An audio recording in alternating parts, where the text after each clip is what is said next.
You know that feeling when something isn't right? It's that tight knot in your stomach, that look someone gives you. It's like you don't belong. It started on an ordinary Monday morning. The office was buzzing, phones ringing, keyboards clicking, emails flying. Everyone seemed busy except one person. Her eyes scanned the room, sharp, dismissive, arrogant. She didn't see the work around her, she saw a target. Today her target was him. No one noticed yet. No one suspected the storm that was about to unfold.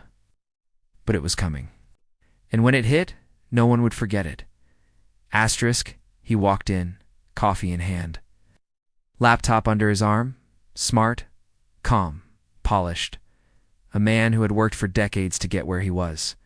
To everyone else, he was a model employee. Hard-working, fair, respected. But to her, he was just another obstacle to assert her superiority. He smiled at his coworkers. A few nodded back. The office seemed ordinary, but beneath the surface, tension was thick.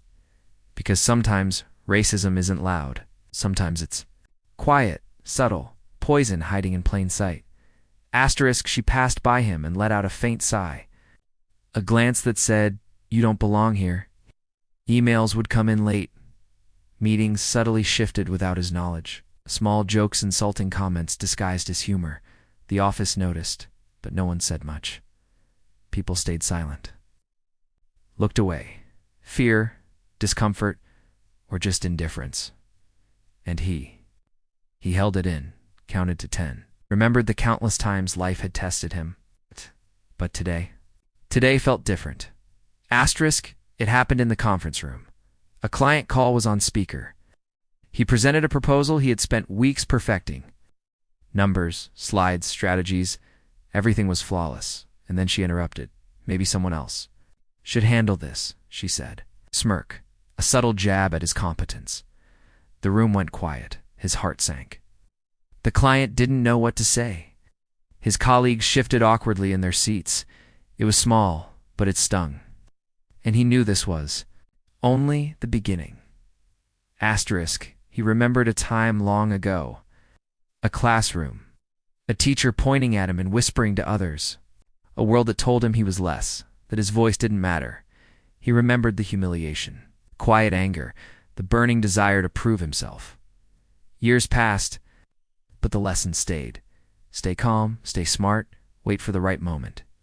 Asterisk, she started. To escalate files accidentally missing, tasks delayed, quests ignored, every act calculated. Every move designed to assert dominance, show him and everyone else he was inferior, but he noticed every detail. Every subtle attempt to humiliate him, and with each slight, a plan was forming. Asterisk, the staff began to notice. Quiet whispers in the hallways. Side glances during meetings. Did you see what she said? Why does she always do that? She's asking for trouble. No one spoke. Up publicly. Fear kept them silent, but eyes were watching. Tension was building. Almost tangible. Asterisk. It was during the quarterly review. The entire office was present. He was presenting his team's results. Numbers were perfect. Charts flawless. Everything was in order, and she chose this moment. Honestly, I don't think this is your work. Are you sure you can handle your position? Laughter. Gasps.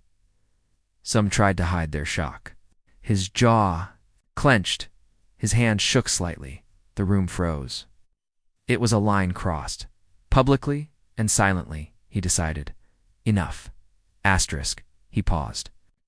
Looked around the room, saw the shock on his colleagues' faces, felt the weight of injustice, and then he smiled, not out of joy, not yet, but a quiet, confident smile, because he knew something they didn't. Something she didn't expect. Karma, he thought. Karma is coming. Asterisk. He documented everything. Every insult. Every slight. Every attempt to undermine him. Emails, screenshots, witness statements. Clear, undeniable proof. Then he approached HR, calmly, professionally, with all the evidence laid. Out.HR listened. Surprised, shocked, but meticulous. The case was strong. And soon, the office would know. Asterisk, it was Monday again. A week later. The office buzzed with quiet anticipation, though no one knew why. She walked in, confident, smug, the same look on her face, the same arrogance, and then an email notification. A meeting invite. To all staff. Sent by HR. She opened it, confused, curious, and slowly, realization dawned. Asterisk HR called the meeting.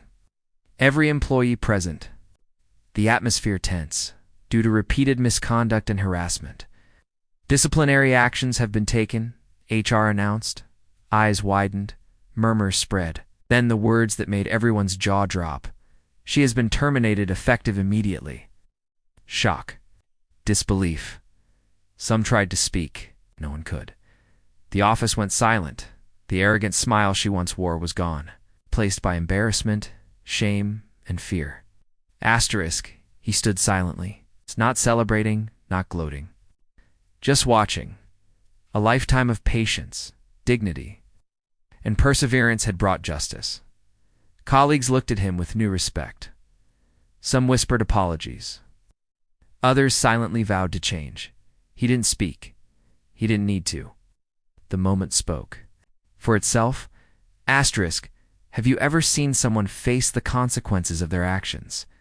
Did justice feel enough? Or should we do more to stop racism before it starts? Comment below. Share your story. Because change begins with awareness, courage,